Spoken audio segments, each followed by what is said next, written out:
सुमतिभिरनुमेजं शुभ्रकायं सखायं सुखमजमनपाजं मुक्त्युपाजं विमाजं द्रहजमहममेजं ध्येजमम्नायगेजं सदजमसदजेजं श्रीसहाजं भजेयम् अञ्जनासूनुसान्निध्यात् विजयेन विराजितम् अजितप्रीतिजनकं भजेऽहं विजयध्वजम् तपस्वाध्याय शुश्रूषा कृष्णपूजारतं मुदिम् विश्वेशमिष्टदं वन्दे परिम्राट् चक्रवर्तिनम् श्रीगुरुभ्यो नमः हरिः ओम् जन्माद्यस्य जतोऽन्वयादितरतश्चार्थेष्वभिघ्नस्वराट् तेने ब्रह्महृदाय आदिकवये मुह्यन्ति यं सूरयः तेजो वारिमृदां यथा विनिमयो यत्र त्रिसर्गो मृषा धाम्ना स्वेन सदा निरस्तकुहकं सत्यं परं धीमहि। ॐ स्वस्त्यस्तु सताम् अशेष सन्मङ्गलानि भवन्तु। सम्यक् श्लोकैकश्रवण पठनमात्रेण वक्तुश्च श्रोतॄणां निखिल कलिकृतकल्मष अपनोदन पडुतरे श्रीमद्भागवते महापुराणे प्रथमस्कन्धे दशमाध्याये अद्य कथानुवादे सति किंचित् पूर्वकथानुवादः। ನೆನ್ನೆ ದಿವಸ ನಾವು ನೋಡಿದ್ವಿ, ಯುಧಿಷ್ಠಿರನಿಗೆ ರಾಜ್ಯ ಸಿಕ್ಕಾಗಿದೆ. ರಾಜ್ಯವನ್ನ ಹೇಗೆ ಆಳ್ದ ಅಂತಂದ್ರೆ ಸ್ವರ್ಗದಂತೆ, ಇಂದ್ರದೇವರು ಹೇಗೆ ಸ್ವರ್ಗವನ್ನ ಆಳ್ತಾರೋ ಆ ತರ ಯುಧಿಷ್ಠಿರ ತಾನು ಆಳ್ದ ಅಂತ. ಈ ಸಂದರ್ಭದಲ್ಲಿ ಒಂದು ಶಬ್ದ ಹಾಕಿದ್ದಾರೆ, ಪ್ರಣಿಧಿ ಅಂತ ಒಂದು ಶಬ್ದ ಹಾಕಿದ್ದಾರೆ. ಈ ಪ್ರಣಿಧಿ ಅನ್ನೋ ಶಬ್ದಕ್ಕೆ ಕೆಲವ್ರು ಏನ್ ಅರ್ಥ ಮಾಡಿದ್ದಾರೆ ಅಂದ್ರೆ, ಬೇರೆಯವರು ಕೆಲವ್ರು ಅರ್ಥ ಮಾಡ್ತಾ ಸಮುದ್ರ ಅಂತ ಅರ್ಥ ಮಾಡಿದ್ದಾರೆ ಪ್ರಣಿಧಿ ಅನ್ನೋ ಶಬ್ದಕ್ಕೆ. ಅದೇನಾಗೋಯ್ತು, ಆಚಾರ್ಯರು ಒಂದು ಉದಾಹರಣೆ ಕೊಡ್ತಾರೆ. ಈಗ ಮಧ್ವಾಚಾರ್ಯರು ಒಂದು ವಾಕ್ಯ, ಅದು ವೇದವ್ಯಾಸರ ಬೇರೆ ಒಂದು ಪುರಾಣದ ಮಾತೆ. ಆ ಮಾತಿನಲ್ಲಿ ಪ್ರಣಿಧಿ ಅನ್ನೋ ಶಬ್ದಕ್ಕೆ ಏನರ್ಥ ಅಂತ ಬಿಡಿಸಿದ್ದಾರೆ. ಅದು ನೋಡ್ಕೊಂಡು ಇಲ್ಲಿ ಪ್ರಣಿಧಿ ಅನ್ನೋ ಶಬ್ದಕ್ಕೆ ಅರ್ಥ ಹೇಳ್ಬೇಕು. ಯಾಕೆ ವೇದವ್ಯಾಸರು ಬರೆದಿದ್ದು ಭಾಗವತ ಅವರೇ ರಚನೆ ಮಾಡಿದ್ದು, ಆ ಪುರಾಣ ರಚನೆ ಮಾಡಿದ್ದು ಅವರೇ. ಆದ್ಮೇಲೆ ವೇದವ್ಯಾಸರಿಗೆ ಯಾವ ಅರ್ಥ ಅಭಿಪ್ರೇತ, ಅವ್ರಿಗೆ ಯಾವ ಅರ್ಥ ಹೇಳ್ಬೇಕಾಗಿದೆ ಅನ್ನೋದು ಅವರ ಇನ್ನೊಂದು ಪುರಾಣ ಗಮನಿಸಿದ್ರೆ ಅದಕ್ಕನುಗುಣವಾಗಿ ನಾವಿಲ್ಲಿ ಪ್ರಣಿಧಿ ಅನ್ನೋ ಶಬ್ದಕ್ಕೆ ಅರ್ಥ ಮಾಡ್ಬೇಕಾಯ್ತು. ಆದ್ರೆ ಕೆಲವರು ಏನ್ ಮಾಡಿದ್ರು, ಸಮುದ್ರ ಅಂತ ಅರ್ಥ ಮಾಡಿದ್ದಾರೆ. ಏನಿದು ಸಮುದ್ರ ಅರ್ಥ ಮಾಡಿದ್ದಾರೆ? ಸಮುದ್ರ ಅಂತ ಯಾಕೆ ತಗೊಂಡ್ರು ಅಂದ್ರೆ, ಯುಧಿಷ್ಠಿರ ತಾನು ಆಳಿದ್ದು ಎಲ್ಲಿವರೆಗೆ, ಸಮುದ್ರದವರೆಗೆ ಏನೇನು ಭೂಮಿ ಇದೆಯೋ ಅಷ್ಟೇ ಎಲ್ಲವನ್ನು ಕೂಡ ಯುಧಿಷ್ಠಿರ ಆಳ್ದ ಅಂತ ಈ ಅರ್ಥವನ್ನ ಅವ್ರು ಮಾಡಿದ್ದಾರೆ. ಪ್ರಣಿಧ್ಯುಪಾತ್ತಾಂ ಅನ್ನೋ ಶಬ್ದಕ್ಕೆ ಹೀಗೆ ಅರ್ಥ ಮಾಡಿದ್ದಾರೆ. ಅಂತೂ ಸಮುದ್ರ ಪರ್ಯಂತ ಯಾವ ಭೂಮಿ ಇದೆ ಅಷ್ಟನ್ನ ಆಳಿ ತಾನು ಉಪಾತ್ತಾಂ ಸ್ವೀಕಾರ ಮಾಡಿದ್ದಾನೆ ಅಂತ ಹೀಗೆ ಬಂತು. ಆದ್ರೆ ವಸ್ತುತಃ ಈ ಪ್ರಣಿಧಿ ಅನ್ನೋ ಶಬ್ದಕ್ಕೆ ಏನರ್ಥ ಅಂತ ಇಲ್ಲಿ ಬಿಡಿಸಿದ್ದಾರೆ. ಇಲ್ಲಿ ವಿಜಯಧ್ವಜ ತೀರ್ಥರ ಟಿಪ್ಪಣಿಯಲ್ಲಿ ಅದನ್ನ ವಿವರಣೆ ಮಾಡಿದ್ದಾರೆ. ಅದಕ್ಕೆ ಆಚಾರ್ಯರ ಮಾತು ಪ್ರಮಾಣ. ಮಧ್ವಾಚಾರ್ಯರು ತಮ್ಮ ಗ್ರಂಥದಲ್ಲಿ ಭಾಗವತ ತಾತ್ಪರ್ಯದಲ್ಲಿ ಒಂದು ಮಾತು ಉದಾಹರಿಸಿದ್ದಾರೆ. ಅದು ಯಾವುದರ ಮಾತು ಅಂದ್ರೆ ಬ್ರಾಹ್ಮೆ ಅಂತ ಹೇಳ್ತಾರೆ. ಅಂದ್ರೆ ಬ್ರಹ್ಮ ಪುರಾಣದ ಮಾತನ್ನ ಉಲ್ಲೇಖ ಮಾಡಿದ್ದಾರೆ. ಬ್ರಹ್ಮ ಪುರಾಣದಲ್ಲಿ ಏನ್ ಹೇಳಿದ್ದಾರೆ ವೇದವ್ಯಾಸರು ಅಂದ್ರೆ, ಅಮಾತ್ಯ ಮಂತ್ರಿಣೋ ದೂತಾಹ ಶ್ರೇಣಯಶ್ಚ ಪುರೋಹಿತಾಹ ಪುರಂ ಜನಪದಂ ಚೇತಿ ಸಪ್ತ ಪ್ರಣೇಧಜ ಸ್ಮೃತಾಹ. ಏಳು ವಸ್ತುಗಳಿಗೆ ಪ್ರಣಿಧಿ ಅಂತ ಕರೀತಾರಂತೆ. ಯಾವ 7 ವಸ್ತು? ಅಮಾತ್ಯರು, ಮಂತ್ರಿಗಳು, ದೂತರಾಗಿರೋರು, ಶ್ರೇಣಿ, ಪುರೋಹಿತರು, ಪುರ, ಜನಪದ, ಹೀಗೆ ಒಟ್ಟು 7 ಪಟ್ಟಿ ಮಾಡ್ತಾರೆ. ಇದಕ್ಕೆ ಏನ್ ಅರ್ಥ ಅಂತ ಗಮನಿಸ್ಬೇಕು. ಯಾಕೆಂದ್ರೆ ಅಲ್ಲಿ ಏನಾಯ್ತು, ಅಮಾತ್ಯ ಮಂತ್ರಿ ಅಂತ 2 ಶಬ್ದ ಬಳಸಿದ್ದಾರೆ. ಸಾಮಾನ್ಯವಾಗಿ ಮಂತ್ರಿ ಅನ್ನೋ ಶಬ್ದ ನಾವು ಕೇಳಿರ್ತೀವಿ, ರಾಜನ ಮಂತ್ರಿಗಳು ಯಾರಿರ್ತಾರೆ, ಮಂತ್ರಿಣಃ. ಸಂಸ್ಕೃತದಲ್ಲಿ ಹಾಗೆ ಇದೆ ಶಬ್ದ. ಆದ್ರೆ ಇನ್ನೊಂದು ಅಮಾತ್ಯ ಅನ್ನೋ ಶಬ್ದ ಏನಿದೆ ಅದನ್ನು ಕೂಡ ಮಂತ್ರಿಗಳಲ್ಲೇ ಬಳಸ್ತಾರೆ ಸಂಸ್ಕೃತದಲ್ಲಿ. ಸಾಮಾನ್ಯವಾಗಿ ಅಮಾತ್ಯ ಅಂದ್ರೆ ಮಂತ್ರಿಗಳು ಅಂತ. ಹಾಗಾದ್ರೆ 2 ಸಲ ಬಂತಲ್ಲ ಅಮಾತ್ಯ ಮತ್ತೆ ಮಂತ್ರಿ ಅಂದ್ರೆ, ಅದಕ್ಕೆ ವ್ಯತ್ಯಾಸ ಇದೆ. ಅಮಾತ್ಯರು ಅಂತಂದ್ರೆ ಬೇರೆ, ಮಂತ್ರಿಗಳು ಅಂದ್ರೆ ಬೇರೆ. ಹೇಗೆ ಅಂದ್ರೆ ಅವರ ಕೆಲಸ. ಈಗ ಅಮಾತ್ಯರ ಕೆಲಸ ಏನಿರುತ್ತೆ ಅಂದ್ರೆ, ಅವರು ಆಡಳಿತ ಮಾಡ್ಲಿಕ್ಕೆ ಸಹಕಾರ ಕೊಡ್ತಾ ಇರ್ತಾರೆ. ಇವರು ಸಹಕಾರ ಅಂದೇನು, ಆ ಪ್ರದೇಶಕ್ಕೆ ಹೋಗಿ ಅವ್ರ ಆಡಳಿತ ಮಾಡ್ಬೇಕಾದ್ರೆ ಎಲ್ಲ ಗಮನಿಸ್ಕೊಂಡು ಎಲ್ಲ ಬರ್ತಾ ಇರ್ತಾರೆ. ಈ ರೀತಿಯ ಸಹಕಾರ. ಇಂಥವರು ಅಮಾತ್ಯರು. ಮಂತ್ರಿಗಳಾಗ್ಬೇಕಾದ್ರೆ ಅವರ ಕೆಲಸ ಏನು? ಏನಾದ್ರು ಸಮಸ್ಯೆಯನ್ನ ತಂದಿಟ್ಟಾಗ ಆಲೋಚನೆ ಮಾಡಿ ರಾಜನ ಜೊತೆಗೆ ಒಂದು ತೀರ್ಮಾನ ಕೊಡ್ತಾರೆ. ಅದು ನೇರವಾಗಿ ಅಲ್ಲ ಸಹಕಾರ ಕೊಡೋದ್ರಿಂದ ಬೇರೆ ರೀತಿ ಅಲ್ಲ. ಮಂತ್ರಾಲೋಚನೆಗೆ ಕೂತ್ಕೊಳ್ತಾರೆ, ಮೀಟಿಂಗ್ ಮಾಡಿ ಅಲ್ಲಿ ಏನಾದ್ರು ಸಮಸ್ಯೆ ಬಂದಾಗ ಅದಕ್ಕೆ ಪರಿಹಾರ ಯೋಚಿಸಿ ಸೂಕ್ತ ಪರಿಹಾರ ಕೊಡ್ತಾರೆ. ಇಷ್ಟು ಮಂತ್ರಿಗಳ ಕೆಲಸ. ಅಮಾತ್ಯರ ಕೆಲಸ ಬೇರೆ. ಅದು ಆಡಳಿತ ಸಹಕಾರ ಕೊಡೋದು. ಅದು ತುಂಬಾ ಜಾಸ್ತಿ ಪಾತ್ರ ಇರತ್ತೆ ಅವ್ರದ್ದು. ಆದ್ರೆ ಮಂತ್ರಿಗಳಿಗಿಂತ ಅಮಾತ್ಯರ ಪಾತ್ರ ಜಾಸ್ತಿ ಇರತ್ತೆ.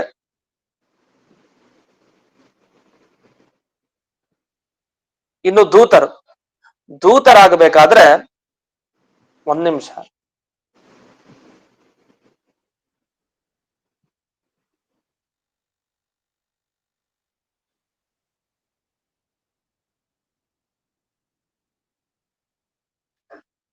ಇನ್ನು ದೂತರು ನಮಗ್ ಗೊತ್ತಿದೆ. ದೂತರು ಏನ್ ಮಾಡ್ತಾರೆ? ಸಂದೇಶವಾಹಕರು ಅಂತ. ಅಂದ್ರೆ ಇವ್ ರಾಜನ ಸಂದೇಶವನ್ನ ಬೇರೆಯವ್ರಿಗೆ ಹೋಗಿ ತಲುಪಿಸೋದು. ಏನೋ ಒಂದು ಆಹ್ವಾನನೋ ಇತ್ಯಾದಿಗಳು ಏನೋ ಸೂಚನೆ ಕೊಡೋದೇನೈತೆ ಅದನ್ನೆಲ್ಲ ಸಂದೇಶ ವಾಹಕತ್ವ. ಇದನ್ನ ಯಾರು ಮಾಡ್ತಾರೆ ಅವರನ್ನ ದೂತರು ಅಂತ ಕರೀತಾರೆ. ಇನ್ನು ಶ್ರೇಣಿ ಅಂತ ಶಬ್ದ ಬಂತು. ಶ್ರೇಣಿ ಇದು 4ನೇದು. ಹಾಗಾದ್ರೆ ಅಮಾತ್ಯ ಆಯ್ತು, ಮಂತ್ರಿ ಆಯ್ತು, ದೂತ ಆಯ್ತು. ಇನ್ನು ಶ್ರೇಣಿ ಅಂದ್ರೆ ಅಂಗರಕ್ಷಕರು. ಅಂಗರಕ್ಷಕರಿಗೆ ಶ್ರೇಣಿ ಅಂತ ಕರೀತಾರೆ. ಇನ್ನು ಪುರೋಹಿತರು ಗೊತ್ತೇ ಇದೆ. ಇನ್ನು ಪುರ ಜನಪದ. ಈ ಪುರ ಅನ್ನೋ ಶಬ್ದಕ್ಕೆ ಇವರಿಲ್ಲೇ ಹೇಳ್ತಾ ಒಂದು ರಾಜಧಾನಿ ಅಂತ ಒಂದು ಅರ್ಥ ಮಾಡಿದ್ದಾರೆ.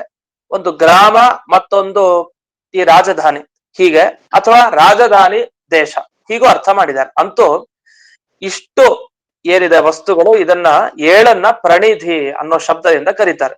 ಇಂಥ ಪ್ರಣಿಧಿಯನ್ನ ಪಡೆದ ಯುಧಿಷ್ಠಿರ ಅಂತ. ಅಂದ್ರೆ ಒಬ್ಬ ರಾಜನಾದ್ಮೇಲೆ ಏನೇನ್ ಪಡಿತಾನೆ? ಮಂತ್ರಿಗಳು ಇರ್ತಾರೆ, ದೂತರು ಇರ್ತಾರೆ, ಜೊತೆಗೆ ಪುರೋಹಿತರು ಇರ್ತಾರೆ, ರಾಜಧಾನಿ ಎಲ್ಲ ಇಷ್ಟೆಲ್ಲ ಪಡೆದ ಅಂತ ಅರ್ಥ. ಅದು ಬಿಟ್ಟು ಈ ಪುರಾಣದ ವಾಕ್ಯವನ್ನ ಗಮನಿಸದೆ ಕೆಲವರು ಏನ್ ಹೇಳ್ಬೇಕು ಪ್ರಣಿಧಿ ಅನ್ನೋ ಶಬ್ದಕ್ಕೆ? ಅದು ಸಮುದ್ರ ಅಂತ ಅರ್ಥ ಮಾಡಿ ಅದಕ್ಕೆ ಹೇಳ್ಬಿಟ್ಟಿದ್ದಾರೆ, ವ್ಯಾಖ್ಯಾನ ಮಾಡಿದ್ದಾರೆ. ಆದ್ರೆ ನಿಜವಾಗಿ ಈ ಅರ್ಥ ಅಲ್ಲ. ನಿಜವಾಗಿ ಸುಂದರವಾದ ಅರ್ಥ ಏನೇ ಅದು ಇದು ಅಂತ ಇಷ್ಟನ್ನ ಇಲ್ಲಿ ಚೆನ್ನಾಗಿ ವಿಸ್ತಾರವಾಗಿ ಮಾಡಿದ್ದಾರೆ. ಇದಾದ್ಮೇಲೆ ಮುಂದಕ್ಕೆ ಹೋಗೋಣ. ಈ ಪ್ರಶ್ನೆ ಬಂದಿತ್ತು. ಏನಂತ ಪ್ರಶ್ನೆ ಬಂದಿತ್ತು ಅಂದ್ರೆ, ಅಮಾತ್ಯ ಮಂತ್ರಿಣೋ ದೂತಾಹ ಶ್ರೇಣಯಶ್ಚ ಪುರೋಹಿತಾಹ ಅಂತ ಹೇಳಿ ಇಲ್ಲಿ 7 ಜನರ ಬಗ್ಗೆ ಉಲ್ಲೇಖ ಮಾಡಿದ್ರು. ಈ ಪುರಾಣದ ವಾಕ್ಯ ಏನಿದೆ ಅದನ್ನ ಬಳಸ್ಕೊಂಡು ಇವರು ಅರ್ಥೈಸಿದ್ರು.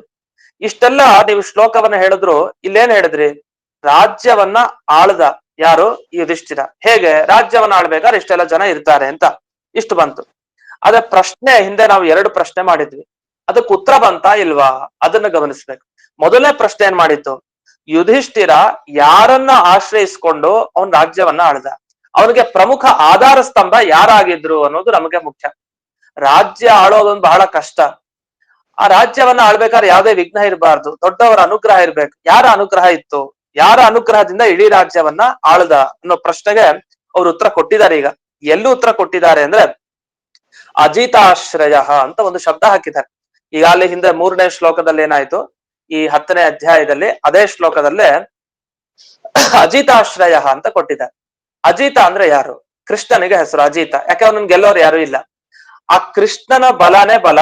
ಅದರಿಂದ ಅವನ ಅನುಗ್ರಹದಿಂದಾಗಿ ಯುಧಿಷ್ಠಿರ ರಾಜ್ಯ ಆಳದ. ಹಾಗಾದ್ರೆ ಮೊದಲನೇ ಈ ಶೌನಕರ ಪ್ರಶ್ನೆಗೆ ಇದು ಉತ್ತರ ಸಿಕ್ತು. ಇನ್ನು ಮುಂದಕ್ಕೆ ಇನ್ನೊಂದು 2ನೇ ಪ್ರಶ್ನೆ ಏನಿದೆ, ಆ 2ನೇ ಪ್ರಶ್ನೆಗೆ ಉತ್ತರವನ್ನ ಕೊಡ್ತಾರೆ. 2ನೇ ಪ್ರಶ್ನೆ ಏನಿತ್ತು? ಅವನಿಗೆ ಈ ಭ್ರಮೆ ಎಲ್ಲ ಹೋಯ್ತು. ನಾನು ದುರ್ಯೋಧನನ ವಧೆ ಮಾಡಿದೆ, ದುರ್ಯೋಧನ ನಮ್ಮಿಂದ ಹತನಾದ, ಅದರಿಂದ ನಾವೇ ಅವನ ಸಂಹಾರಕ್ಕೆ ಕಾರಣ ಆಗಿದ್ವಿ, ಅದರಿಂದ ಅಧರ್ಮ ಆಯ್ತು ಅಂತ ಹೀಗೆ ತನ್ನ ಸ್ವಾತಂತ್ರ್ಯ ಭ್ರಮೆ ಇದೆ. ನಾವೇ ಮಾಡಿದ್ದು ಅಂತ. ವಾಸ್ತವಿಕವಾಗಿ ನಾವ್ ಯಾರನ್ನ ಕೊಲ್ಲಿಕ್ ಸಾಧ್ಯ? ಯಾರು ನಮಗ್ ತೊಂದರೆ ಮಾಡ್ಲಿಕ್ ಸಾಧ್ಯ?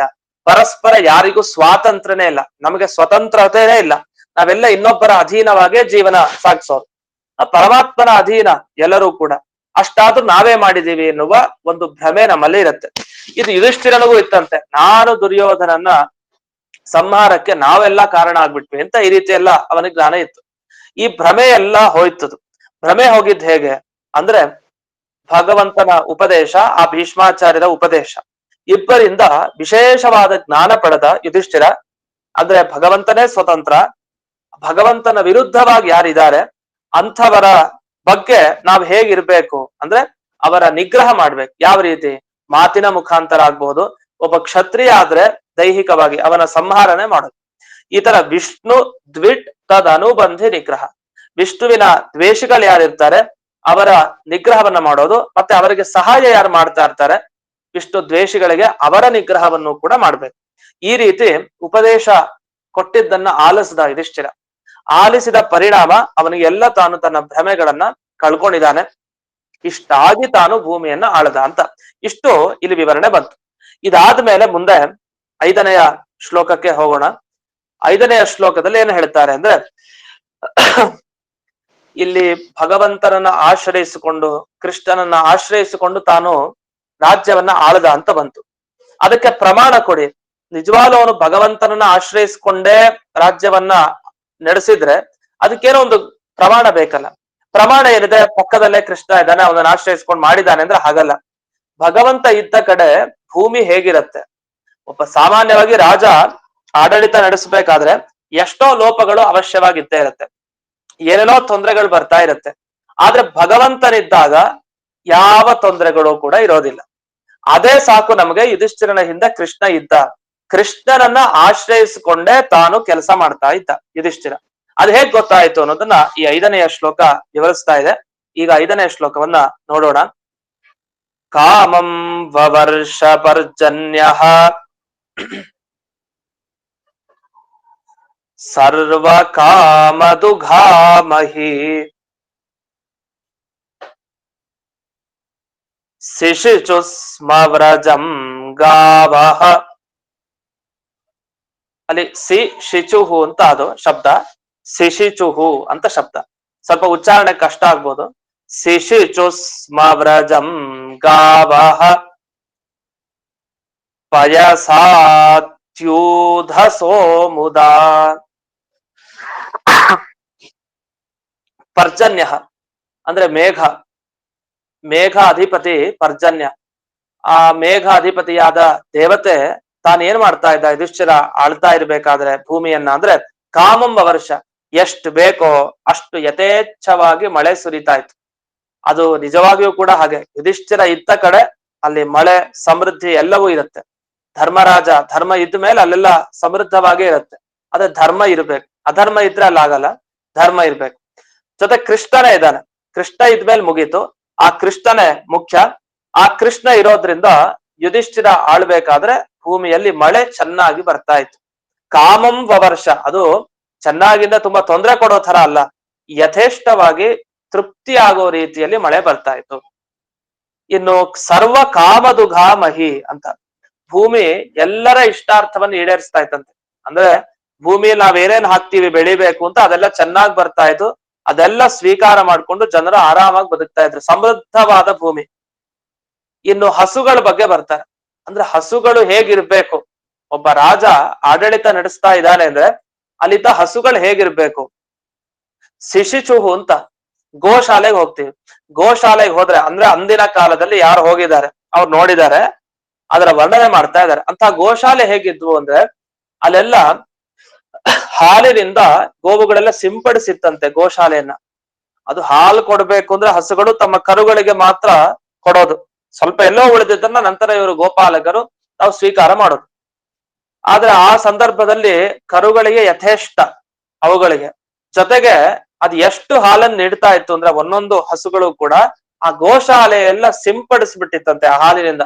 ಅಂದ್ರೆ ಅಷ್ಟು ಸಮೃದ್ಧವಾದ ಕ್ಷೀರವನ್ನ, ಹಾಲನ್ನ ಪಡೆದಿರುವಂತಹ ಗೋವುಗಳಿದ್ವು.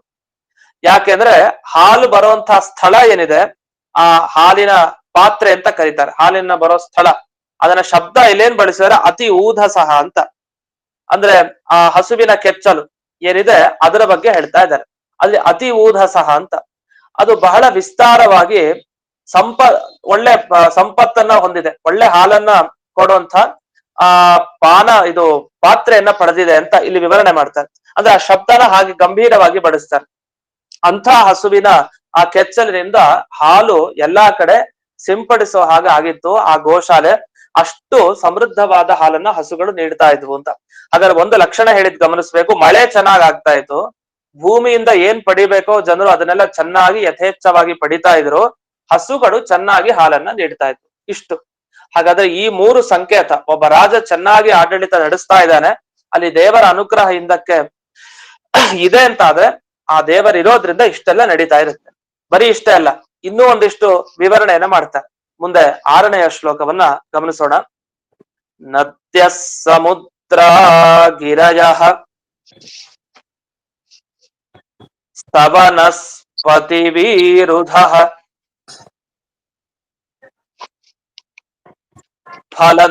ಫಲಂತ್ಯೋಷಧಯ ಸರ್ವೇ. ಇಲ್ಲಿ ಸರ್ವಾಹ ಅಂತ ಒಂದು ಪಾಠ ಇದೆ, ಸರ್ವಾಹ ಅಂತ ಕೆಲವು ಪಾಠ ಸಿಗತ್ತೆ, ನಮಗೆ ಸರ್ವೆ ಅಂತಾನೂ ಕೂಡ ಪಾಠ ಸಿಗತ್ತೆ. ಎರಡನ್ನ ತಗೊಂಡಿದ್ದಾರೆ ಇಲ್ಲಿ. ಯಥಾಕ್ರಮವಾಗಿ ಎರಡನ್ನು ತಗೊಳ್ಬಹುದು, ಏನ್ ತಪ್ಪಿಲ್ಲ. ಕಾಮಮನ್ವರ್ತು ತಸ್ಯ ವೈ.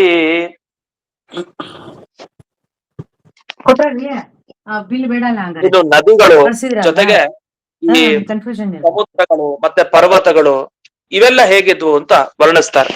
ಅಲ್ಲಿ ನದಿಗೆ ಹೋದ್ರೆ ಸಾಮಾನ್ಯವಾಗಿ ನಮ್ಗೆ ಸಮುದ್ರದಲ್ಲಿ ರತ್ನಗಳು ಸಿಗ್ತವೆ. ರತ್ನಗಳೆಲ್ಲ ಸಿಗೋದು ಸಮುದ್ರದಲ್ಲಿ. ಯಾಕೆಂದ್ರೆ ಸಮುದ್ರ ಅನ್ನೋದು ರತ್ನಾಕರ ಅಂತ ಅನಿಸ್ಕೊಳ್ತಾ ಇರುತ್ತೆ. ರತ್ನಗಳೆಲ್ಲ ಅದರ ಆಳಕ್ ಹೋದಷ್ಟು ನಮ್ಗೆ ರತ್ನಗಳು ಸಿಗತ್ತೆ. ಆದ್ರೆ ಯುಧಿಷ್ಠಿರನ ಕಾಲದಲ್ಲಿ ಸಮುದ್ರದಲ್ಲೇ ರತ್ನಗಳು ತೇಲಾಡ್ತಾ ಇದ್ವು, ಆ ರೀತಿ ಸಂಪತ್ತು. ಇನ್ನು ನದಿಗಳು ಕೂಡ ಫಲಂತಿ, ಆ ನದಿಗಳಿಂದ ರತ್ನಗಳು ಸಿಗ್ತಾ ಇತ್ತು. ಪರ್ವತಕ್ಕೆ ಹೋದ್ರೆ ಪರ್ವತದ ಬಳಿಯೂ ರತ್ನಗಳು ಸಿಗ್ತಾ ಇತ್ತು. ಫಲಂತಿ ಅನ್ನೋ ಒಂದು ಶಬ್ದ ಹಾಕಿದ್ದಾರೆ. ನದ್ಯ ಫಲಂತಿ, ಸಮುದ್ರಾಹ ಫಲಂತಿ, ಗಿರಯ ಫಲಂತಿ. ಪ್ರತಿಯೊಂದರಿಂದಲೂ ಕೂಡ ಒಳ್ಳೊಳ್ಳೆ ರತ್ನಗಳು ಸಿಗ್ತಾ ಇದ್ವು, ಅಷ್ಟು ಸಂಪತ್ತು. ಇನ್ನು ಸವನಸ್ಪತಿ ವೀರುಧ, ವನಸ್ಪತಿಗಳು ಅಂದ್ರೆ ದೊಡ್ಡ ದೊಡ್ಡ ಮರಗಳು, ವೀರುಧ ಅಂದ್ರೆ ಬಳ್ಳಿಗಳು ಅಂತ ಅರ್ಥ. ಇವೆಲ್ಲ ಜೊತೆಗೆ ಎಲ್ಲ ಔಷಧಿಗಳು. ಇಲ್ಲಿ ಅದಕ್ಕೆ ಸರ್ವೇ ಗಿರಯ ಅಂತ, ಸರ್ವೇ ಅನ್ನೋ ಶಬ್ದ ತಗೊಂಡ್ರೆ ಈ ಸರ್ವೇ ಸಮುದ್ರಾಹ ಮತ್ತೆ ಸರ್ವೇ ಗಿರಯ ಇದೆಲ್ಲ ಸರಿ ಹೋಗುತ್ತೆ. ಆದ್ರೆ ಓಷಧಯ ಅಂತ ಆಗ್ಬೇಕಾದ್ರೆ ಸರ್ವಾಹ ಅಂತ ಹೇಳ್ಬೇಕು. ಅದರಿಂದ ಎರಡು ಪಾಠ ತಗೊಳ್ತಾರೆ. ಅಂತೂ ಸರ್ವಾಹ ಎಲ್ಲ ಔಷಧಿಗಳು ಅಂದ್ರೆ ಇಲ್ಲಿ ಔಷಧಿ ಅನ್ನೋ ಶಬ್ದದಿಂದ ಈ ಸಸ್ಯಗಳು ಯಾವ್ದ್ಯಾವ್ದಿದೆ ಅಂತಹ ಸಸ್ಯಗಳನ್ನ ತಗೊಳ್ತೀವಿ. ಜೊತೆಗೆ ಧಾನ್ಯಗಳು ನಮ್ಗೆ ಎಲ್ಲಿಂದ ಸಿಗ್ತಾ ಇದೆ ಅಂಥ ವಸ್ತುಗಳು, ಇದೆಲ್ಲ ಔಷಧಿ ಅನ್ನೋ ಶಬ್ದದಿಂದ ತಗೊಳ್ಳೋದು. ಇಷ್ಟೆಲ್ಲ ಚೆನ್ನಾಗಿ ಸಂಪತ್ತು ಭರಿತವಾಗಿದ್ದು ಆಯಾಯ ಋತುಗಳಿಗೆ ತಕ್ಕಂತೆ, ಒಂದೊಂದು ಋತುವಿಗೆ ಒಂದೊಂದು ವಿಶೇಷ, ಆಯಾಯ ಋತುಗಳು ಅನುಗುಣವಾಗಿ ಇವ್ರು ಹೇಗೆ ಇಚ್ಛೆ ಪಡ್ತಾನೋ ಆ ಧರ್ಮರಾಜ, ಒಬ್ಬ ರಾಜ, ಆ ರೀತಿ ಇಚ್ಛೆ ಪಟ್ಟಂತೆ ಆಯಾಯ ಕಾಲದಲ್ಲಿ ಅಂಥ ಫಲಗಳೆಲ್ಲ ಸಿಗ್ತಾ ಇದ್ವು. ಈ ರೀತಿ ಆ ರಾಜ್ಯ ಆಡಳಿತ ಹೇಗ್ ನಡೆಸ್ತಾ ಇದ್ದ ಯುಧಿಷ್ಠಿರ ಅನ್ಲಿಕ್ಕೆ ಈ ಸಂಪತ್ತು ಭರಿತವಾದ ಭೂಮಿ, ಈ ಸಂಪತ್ ಭರಿತವಾದ ನದಿ, ಸಮುದ್ರ, ಪರ್ವತ, ಈ ಎಲ್ಲ ವಸ್ತುಗಳೇ ಸಾಕ್ಷಿ. ಮತ್ತೆ ಈ ಎಲ್ಲ ಇಷ್ಟು ಚೆನ್ನಾಗಿ ನಡೆಸೋದು ಹೇಗೆ ಯುಧಿಷ್ಠಿರ? ಈಗ ತಾನೇ ಒಂದು ರಾಜ್ಯ ಆಳ್ಲಿಕ್ಕೆ ಶುರು ಮಾಡ್ದ, ಅಷ್ಟೊತ್ತಿಗೆ ಇವೆಲ್ಲ ಹೇಗಾಯ್ತು? ಆಶ್ಚರ್ಯ ಅನ್ಸುತ್ತೆ. ಒಬ್ಬ ರಾಜ ಆಡಳಿತ ನಡೆಸಿ ಎಷ್ಟೋ ವರ್ಷಗಳಾದ್ಮೇಲೆ ಆ ಕ್ಷೇತ್ರ ಒಂದು ಸಂಪತ್ತನ್ನ ಪಡೆಯುತ್ತೆ, ಚೆನ್ನಾಗಾಗತ್ತೆ. ಇವನು ಆಡಳಿತ ಶುರು ಮಾಡೋ ಮುಂಚೆನೆ ಅದಾಗ್ಲೇ ಸಂಪತ್ತು ಶುರು ಆಗೋಗಿದೆ. ಇವನು ಹಿಡಿತಿದಂಗೆ ಆ ಸ್ಥಾನದಲ್ಲಿ ಕೂತ್ಕೊಳ್ತಿದಂಗೆ ಸಂಪತ್ತು ಆಗ್ಲೇ ಪೂರ್ಣ ಸಂಪತ್ ಭರಿತ ಆಗೋಗಿದೆ. ಅದ್ ಹೇಗ್ ಸಾಧ್ಯ ಅಂದ್ರೆ ಅದೇ ಭಗವಂತನ ವ್ಯಾಪಾರ. ಹಿಂದಕ್ ಭಗವಂತ ಇದ್ದಾನೆ, ಅವನ ಅನುಗ್ರಹ ಇರೋದ್ರಿಂದ, ಅವನಿರೋದ್ರಿಂದ ಪಾಂಡವರಿಗೆ ಸಿಕ್ತು ಅಂದ್ರೆ ಮುಗೀತು, ಅವನ ಪೂರ್ಣ ಅನುಗ್ರಹ ಆಗಿದೆ ಅಂತ ಅರ್ಥ. ಆ ದೇಶಕ್ಕೆ ಪೂರ್ಣ ಅನುಗ್ರಹ ಆಗಿದ್ರಿಂದ ಸಂಪತ್ತು ತಾನಾಗಿ ಅಲ್ಲಿ ಪೂರ್ತಿ ತುಂಬಿದೆ ಅಂತ. ಇಷ್ಟನ್ನ ಹೇಳಿ ಮುಂದಕ್ಕೆ ಹೋಗೋಣ. ಹೀಗೆ ಇಷ್ಟ ಪೂರಣೆ ಆಗ್ತಾ ಇತ್ತು, ಯಾರ್ಯಾರು ಏನ್ ಬಯಸ್ತಾ ಇದ್ರೋ ಅದೆಲ್ಲ ಸಿಗ್ತಾ ಇತ್ತು ಆ ಯುಧಿಷ್ಠಿರನ ಕಾಲದಲ್ಲಿ. ಜೊತೆಗೆ ಅನಿಷ್ಟವೂ ಯಾರಿಗೂ ಆಗ್ತಾ ಇರ್ಲಿಲ್ಲ. ಅನಿಷ್ಟ ಅನ್ನೋದು ದೂರ ಅಂತೆ. ಅದಕ್ಕೋಸ್ಕರ ನಾವೇನಂದ್ರೆ ಈಗೆಲ್ಲ ಮಹಾಭಾರತದಲ್ಲಿ ವಿರಾಟ ಪರ್ವ ಶ್ರವಣ ಮಾಡ್ತಾ ಇರ್ತೀವಿ. ಆತರ ಈ ಭಾಗವತದ ಈ ಸಾಲುಗಳಿದೆಯಲ್ಲ, ಇದೆಲ್ಲ ಪಾರಾಯಣ ಮಾಡಿದ್ರೆ ಸಂಪತ್ತು. ಈ ಭಾಗವತದ ಈ ಸಂದರ್ಭ ಅಂದ್ರೆ ಯುಧಿಷ್ಠಿರ ಆಳ್ಬೇಕಾದ್ರೆ ಹೇಗಿತ್ತು ವಸ್ತುಗಳು, ಇಂಥ ಅದ್ಭುತವಾದ ಏನು ವರ್ಣನೆಯನ್ನ ಮಾಡಿದ್ದಾರೆ ಭಾಗವತದಲ್ಲಿ. ಒಂದೆರಡು ಪದ್ಯ ಇದು. ಜೊತೆಗೆ ಈಗ ಅನಿಷ್ಟ ಇರೋದಿಲ್ಲ ಅವನಿದ್ದ ಕಡೆ ಅಂತ. ಹಾಗಾದ್ರೆ ಕೃಷ್ಣನಿದ್ದ ಕಡೆ, ಧರ್ಮರಾಜ ಇದ್ದ ಕಡೆ ಎಂದಿಗೂ ಅನಿಷ್ಟ ಇರೋದಿಲ್ಲ. ಅದನ್ನ ಇಲ್ಲಿ ವರ್ಣಿಸ್ತಾ ಇದ್ದಾರೆ. ಇದನ್ನ ಮತ್ತೆ ಮತ್ತೆ ನೆನಪಿಸ್ಕೊಂಡಷ್ಟು ನಮಗೂ ಅನುಗ್ರಹ ಆಗತ್ತೆ. ಅನಿಷ್ಟ ನಿವೃತ್ತಿಯೂ ಕೂಡ ಇಲ್ಲ ಅನ್ನೋದಕ್ಕೆ ಏನ್ ಜ್ಞಾಪಕ ಅಂತಂದ್ರೆ ಅದಕ್ಕೆ ಹೇಳ್ತಾರೆ ಮುಂದಿನ ಶ್ಲೋಕ, 7ನೆಯ ಶ್ಲೋಕ. ನಾಧಯೋ ವ್ಯಾಧಯ ಕ್ಲೇಶಾಃ ದೈವಭೂತಾತ್ಮಹೇತವಃ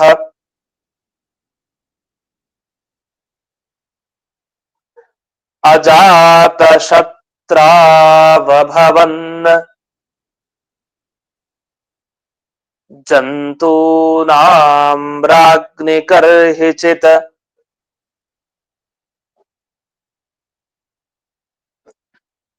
ಅಜಾತ ಶತ್ರು ಆಳ್ಬೇಕಾದ್ರೆ ಹೇಗಿರತ್ತೆ? ಯಾವ ಶತ್ರುನು ಇರಲ್ಲ. ಅಜಾತ ಶತ್ರು ನಮ್ಗೆ ಗೊತ್ತು. ಯಾರ ಅಜಾತ ಶತ್ರು? ಯುಧಿಷ್ಠಿರ. ಆ ಯುಧಿಷ್ಠಿರ ಅಜಾತ ಶತ್ರುವಾಗಿದ್ದ ಅಂತ. ಈ ಶಬ್ದಕ್ಕೆ ಹಿಂದೆನೋ ಅರ್ಥ ಬಂದಿದೆ. ಯುಧಿಷ್ಠಿರನಿಗೆ ಶತ್ರುಗಳೇ ಇರ್ಲಿಲ್ವಾ?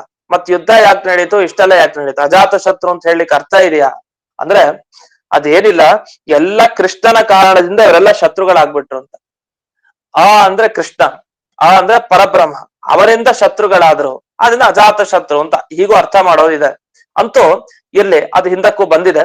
ಇಂತ ಅಜಾತ ಶತ್ರುವಾದ ಯುಧಿಷ್ಠಿರ ತಾನು ಯಾವಾಗ ಈ ರಾಜ್ಯವನ್ನ ಆಳ್ತಾ ಇದ್ದ, ಆಗ ಜಂತೂನಾಂ, ಯಾವುದೇ ಪ್ರಾಣಿಗಳಿಗೂ ಕೂಡ, ಅದು ಬರೀ ಮನುಷ್ಯರಲ್ಲ, ಪ್ರಾಣಿಗಳು ಯಾವುದೇ ಆಗ್ಲಿ, ಪ್ರಾಣ ಇರುವಂತ ಎಲ್ಲ ವಸ್ತುಗಳು, ಅದಕ್ಕೆ ನಾಧಯೋ ವ್ಯಾಧಯ ಕ್ಲೇಶಾಹ, ಆಧಿ ಇಲ್ಲ, ವ್ಯಾಧಿ ಇಲ್ಲ, ಕ್ಲೇಶ ಇಲ್ಲ.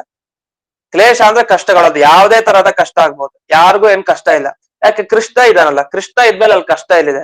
ಕೃಷ್ಣ ಇದ್ದಾನೆ, ಆಳ್ತಾವನ್ ಬೇರೆ ಧರ್ಮರಾಜ, ಮುಗೀತು.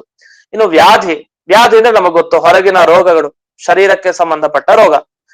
ಆಧಿ ಅಂದ್ರೆ ಮನಸ್ಸಿಗೆ ಸಂಬಂಧಪಟ್ಟ ರೋಗ. ಆಧಿ ಇರ್ಲಿಲ್ಲ, ಮನಸ್ಸಿಗೆ ಸಂಬಂಧಪಟ್ಟ ರೋಗ.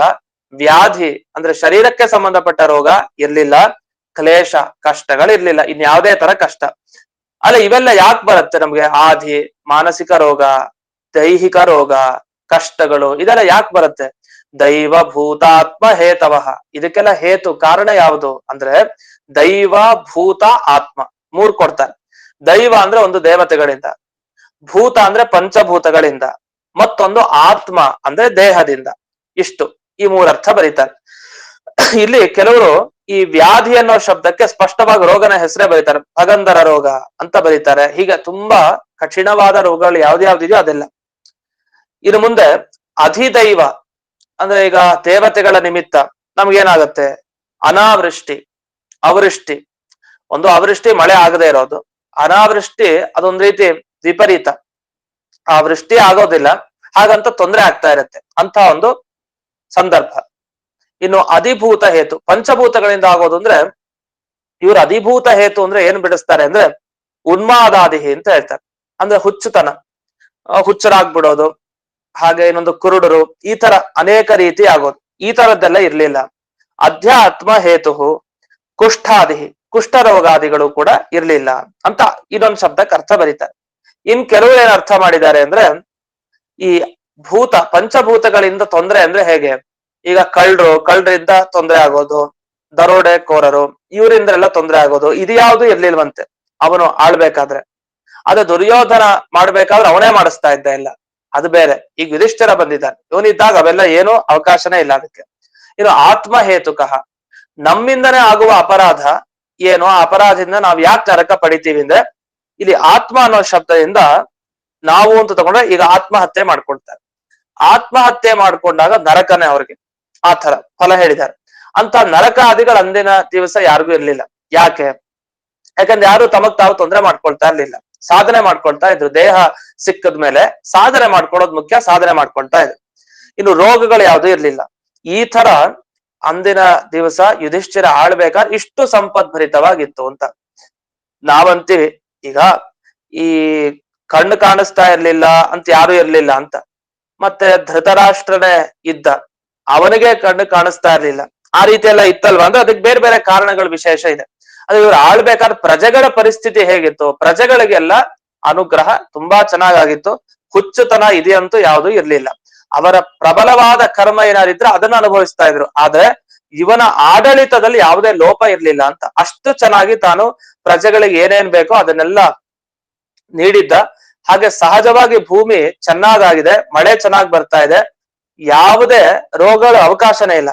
ಯಾಕೆ? ಒಳ್ಳೆಯ ಮರಗಳು, ಒಳ್ಳೆಯ ಬಳ್ಳಿಗಳು, ಔಷಧಿ ಸಸ್ಯಗಳು ಏನೇನಿದೆ ಅದರ ಗಾಳಿ ತಾಕಿದ್ರೆ ಸಾಕು ಎಲ್ಲ ಪರಿಹಾರ ಆಗ್ತಾ ಇತ್ತು. ಅಷ್ಟು ಚೆನ್ನಾಗಿತ್ತು ಭೂಮಿ. ಯಾವಾಗ ಭೂಮಿನೇ ಚೆನ್ನಾಗಿದೆಯೋ, ಧರ್ಮ ಯಾವಾಗ ಸ್ಥಿರ ಆಗಿದೆಯೋ, ಆಗ ಇದಕ್ಕೆಲ್ಲ ಯಾವುದಕ್ಕೂ ಅವಕಾಶ ಇಲ್ಲ ಅಂತ. ಅಂತೂ ಆದಿ ಇಲ್ಲ, ವ್ಯಾಧಿ ಇಲ್ಲ, ಕ್ಲೇಶ ಇಲ್ಲ. ಈ ರೀತಿ ಜಂತೂನಾಂ ರಾಜ್ಞಿಕರ್ಹಿಚಿತ್, ಒಬ್ಬ ರಾಜನಾಗಿ ಯುಧಿಷ್ಠಿರ ಇದ್ದಾಗ ಇಷ್ಟೆಲ್ಲ ನಡೀತು ಅಂತ. ಇಷ್ಟನ್ನ ಸ್ಮರಣೆ ಮಾಡ್ಕೊಂಡು ಮುಂದಕ್ಕೆ ಮುಂದಿನ ಶ್ಲೋಕದಲ್ಲಿ ಕೃಷ್ಣ ಏನ್ ಮಾಡ್ದ, ಹಸ್ತಿನಾವತಿಯಲ್ಲಿ ಹಸ್ತಿನಾಪುರ ಏನಿದೆ ಇದಕ್ಕೆ ಪ್ರವೇಶ ಮಾಡಿದನ್ ಕೃಷ್ಣ. ಯಾಕೆ ಯುಧಿಷ್ಠಿರನ ಜೊತೆಗೆ ಇದಾನಲ್ಲ ಈಗ. ಆ ಕೃಷ್ಣ ಏನ್ ಮಾಡ್ತಾ ಇದ್ದ ಅಂತ ಅದರ ಅಭಿಪ್ರಾಯ ಬೇಕು. ಕೃಷ್ಣ ಏನ್ ಮಾಡ್ತಾ ಇದ್ದ, ಏನ್ ಮಾಡ್ತಾನೆ, ಒಂದಿಷ್ಟು ಕಾಲ ಜೊತೆಗೆ ಇದ್ದ, ಒಂದಿಷ್ಟು ಅನುಗ್ರಹವನ್ನ ಮಾಡಿದ. ಆ ಅನುಗ್ರಹ ಮಾಡಿದ್ದು ಹೇಗಾಯ್ತು, ಅವನ ನಂತರ ಹೊರಟ ಮೇಲೂ ಅದೇ ತರ ಇತ್ತು ಆ ಧರ್ಮರಾಜನ ರಾಜ್ಯ. ಹಾಗೆ ಅವನು ಅನುಗ್ರಹ ಮಾಡ್ದ. ಇನ್ನು ಮುಂದೆ ಕೃಷ್ಣನ ಬಗ್ಗೆ ಹೇಳ್ತಾರೆ. ಕೃಷ್ಣ ಹಸ್ತಿನಪುರದಲ್ಲಿ ತಾನು ವಾಸ ಮಾಡ್ಕೊಂಡಿದ್ದ. ಯಾಕಿದ್ದ ವಾಸ ಮಾಡ್ಕೊಂಡು, ಅವನು ಹೊರಟ್ಬಿಡ್ಬೋದಿತ್ತು ತಕ್ಷಣ ಹೊರಡ್ಲಿಲ್ಲ. ಸ್ವಲ್ಪ ಕಾಲ ಆದ ಮೇಲೆ ದ್ವಾರಕೆಗೆ ಹೋಗ್ತಾನೆ. ಈ ವಿಷಯ ಮುಂದಕ್ಕೆ ಹೇಳ್ಬೇಕಾಗಿದೆ. ಅದೇನು ಅಂತ ಮುಂದಿನ ವಿವರಣೆಯನ್ನ ಅದು ನಾಳೆ ದಿವಸ ನೋಡೋಣ ಅಂತ ಹೇಳ್ತಾ ಇಂದಿನ ಪಾಠವನ್ನ ಅಸ್ಮದ್ ಗುರುವಂತರ್ಗತ ವ್ಯಾಸತೀರ್ಥ ಗುರುವಂತರ್ಗತ ಭಾರತೀರಮಣ ಮುಖ್ಯ ಪ್ರಾಣಾಂತರ್ಗತ ಶ್ರೀಮನ್ ಮೂಲ ಗೋಪಾಲ ಕೃಷ್ಣನಿಗೆ ಅರ್ಪಣೆ ಮಾಡ್ತೇನೆ. ಶ್ರೀಕೃಷ್ಣ ನಮಸ್ಕಾರ ನಮಸ್ಕಾರ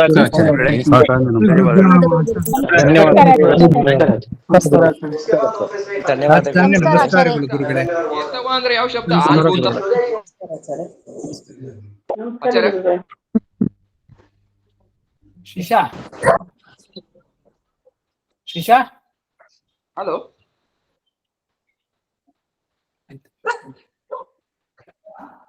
ಇದು ಮೈಕ್ರೋಫೋನ್ ಯಾಕೋ ವರ್ಕ್ ಆಗ್ತಿಲ್ಲ, ನೋಡ್ತೀಯಾ?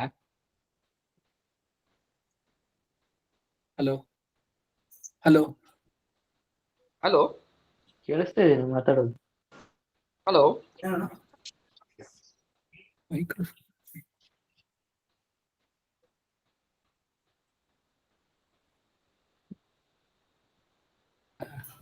ಹಲೋ ಹಿಂಗ್ ಗೊತ್ತಾಗುತ್ತೆ. ಈಗ